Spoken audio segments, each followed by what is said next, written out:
Assalamualaikum warahmatullahi wabarakatuh.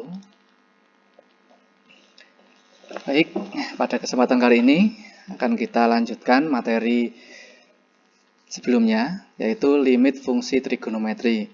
Di video sebelumnya sudah saya jelaskan secara singkat terkait penggunaan rumus untuk menyelesaikan soal limit fungsi trigonometri. Intinya, rumus itu digunakan ketika nanti soalnya ketika disubstitusikan itu ketemunya bentuk tak tentu, contohnya 0/0. Kita ulas sekilas saja. Nah, teori yang dipakai, diingat, menentukan nilai limit bisa hanya dengan substitusi ke fungsinya. Tetapi jika setelah disubstitusi menghasilkan bentuk tak tentu, contohnya siapa? 0/0, tak hingga per tak hingga, tak hingga plus tak hingga, dan seterusnya, yang sudah pernah dibahas di kelas 11, maka itu bukan jawaban. Hati-hati. Sering kelirunya adalah 0/0 itu jawaban. Jika ingin menyelesaikannya, maka harus menggunakan teknik yang tepat. Nah, teknik di sini saya beri tanda petik. Artinya apa? Menghilangkan pembuat 0 yang nanti akhirnya tidak menjadi bentuk tak tentu. Nah, jika setelah pembuat 0 hilang, maka ada variabel. Jika masih ada variabel, maka substitusi. Otomatis dia tidak akan menjadi bentuk tak tentu. Nah, sekarang menentukan limit dengan substitusi. Contoh soalnya seperti apa? Di kelas 11 sudah dipelajari terkait fungsi aljabarnya. Contoh seperti ini.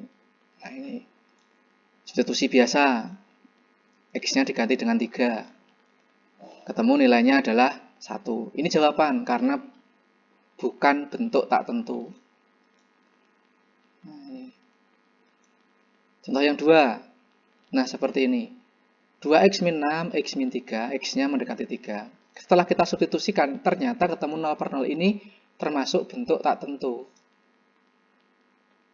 Jadi bukan jawaban.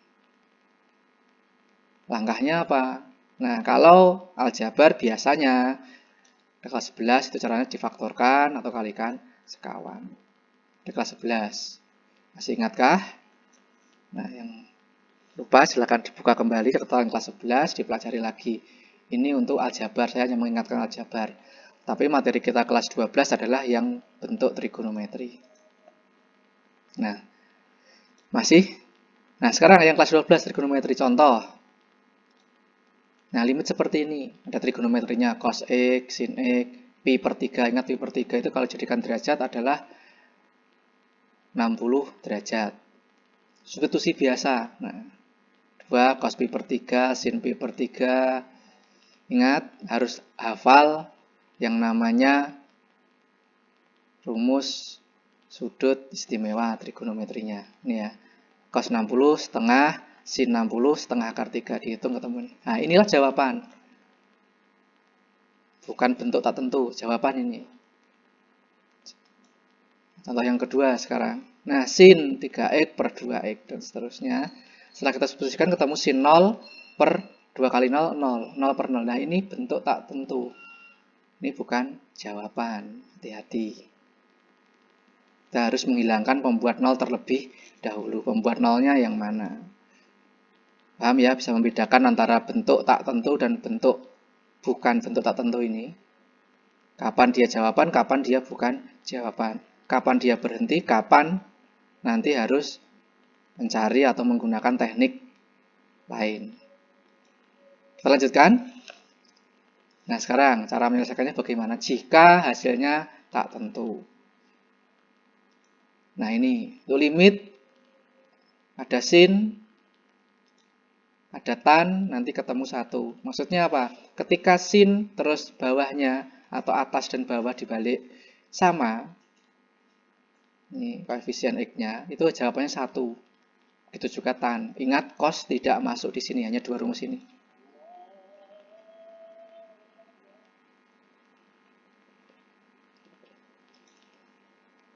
Nah, bisa dikembangkan sesuai permasalahan yang ada nanti. Lihat soal latihan pada pertemuan sebelumnya. Kemarin sudah saya berikan soal, ada beberapa yang paham sampai nilai 100, ada yang masih belum paham.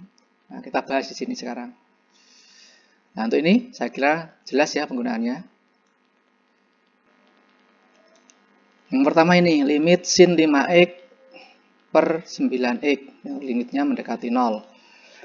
Nanti kalau sudah terbiasa, ini cuma dilihat sekilas ketemu jawabannya, yaitu 5 per 9. Tapi kita lihat pakai prosedurnya dulu.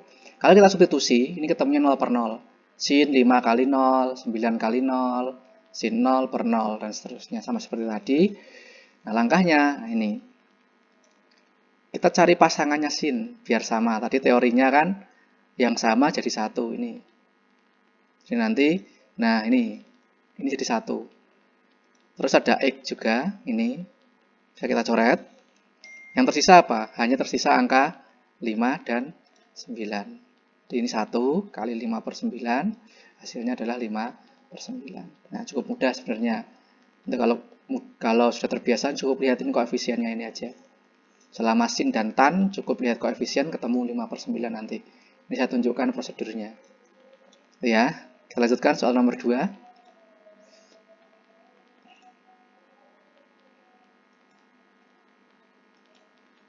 Nah, seperti ini. Sama.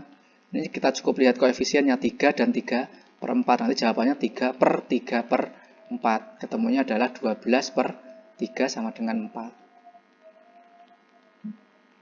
Tapi kita lihat substitusi 0 per 0. Nah, langkahnya, nah ini pasangkan tannya. Karena kita juga punya teori tan tadi. Yang ini tan. Nanti sini ada X juga, bisa dicoret. Tersisa angka, nah 1 kali, ketemunya berapa?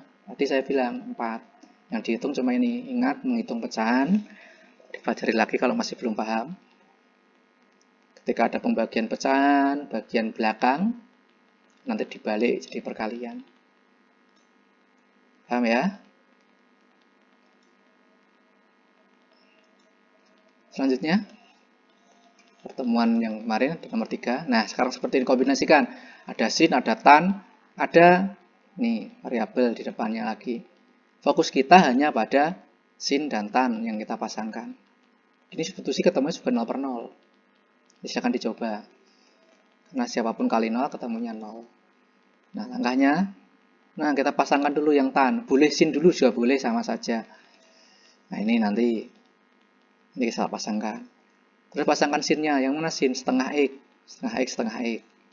Ini dengan ini. Juga 1. Terus ada lagi yang tidak bisa coret. Oh, ini ada X-nya. Ini dengan ini. Atau ini dengan ini juga boleh. Sama saja. Ini juga ada satu lagi bisa ini. Nah, hasilnya tersisa ini. Dihitung biasa. Ini bisa dicoret-coret atau dikalikan juga boleh. Ini 3 per 2, ini 15 per 5, jadi perkalian dibalik, ketemunya adalah 1 per 2. Ini cuma menghitung-hitungan pecahan, belajar lagi untuk yang masih belum paham terkait menghitung. Jadi konsepnya kita cuma ini, masangkan sin dan tan jadi angka 1. Paham ya? Oke, selanjutnya. Yang terakhir ini, soal kemarin. Substitusi ketemu 0 per 0. Nah, ini sekarang. Kelihatan kan sekarang? Kita pasangkan sin, kita pasangkan tan. Nah, 8x, 8x, ini memasangkan sin. 2x per 2x untuk tan. Nanti pasangkan ini dengan ini. Tan dengan 2x, ya kan? X ini juga bisa hilang dengan ini. Tersisa berapa? Masih tersisa ada ini cos. Cos tidak bisa dipasangkan karena kita tidak punya rumus tadi. Hanya punya rumus sin dan tan. Biarkan aja seperti ini. Setelah itu apa? Substitusi. Ingat langkah selanjutnya itu. Ketika masih ada variabel, substitusi. Nah, ini kan tadi sin, tan itu 1, tersisa ini. Nah, substitusi 0. 2 cos, 20 kali 0, 2 cos 0. Cos 0 itu berapa? Ingat. Cos 0 itu 1. 8 bagi 2, 4. Gimana? Sudah paham ya? Nah, nanti setelah kalian pelajari lagi ini, ditonton lagi dari awal kalau masih belum paham. Setelah paham, nanti akan saya berikan soal di belakang. Kerjakan, soalnya mirip dengan contoh soal yang kemarin. nanti untuk cek apakah kalian sudah paham atau belum. Terima kasih. Sekian. Assalamualaikum warahmatullahi wabarakatuh.